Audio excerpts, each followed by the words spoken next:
ఎక్కడా కూడా సిబిఐ కానీ ఎక్కడ క్లీన్ చిట్ ఇవ్వలేదు.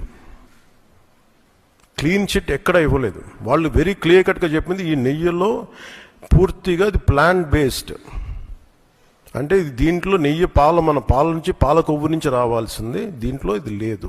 చాలా చాలా స్పష్టంగా అది చెప్పారు. మిగతాయి మేము నిర్ధారించలేకపోతాం, మా దగ్గర ఇన్ఫర్మేషన్ లేదనేది ఒక రిపోర్ట్ వాళ్ళు చెప్పింది.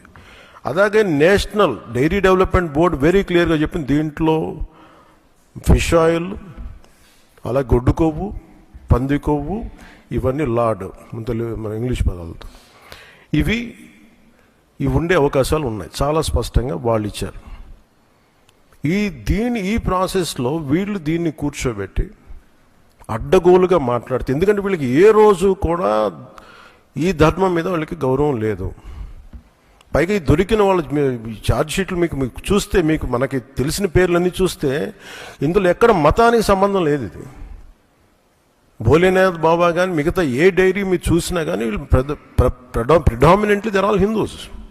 దీంట్లో అసలు మతానికి కానీ దీంట్లో ఒక ఇస్లాంకి సంబంధించిన వ్యక్తులు కానీ లేదంటే మన క్రిస్టియన్ సంబంధించిన వ్యక్తులు అసలు ఎక్కడ సంబంధం లేదు. ప్యూర్లీ మాట్లాడుతున్నాం అంటే హిందువుల గురించే మాట్లాడుతున్నాం ఇక్కడ.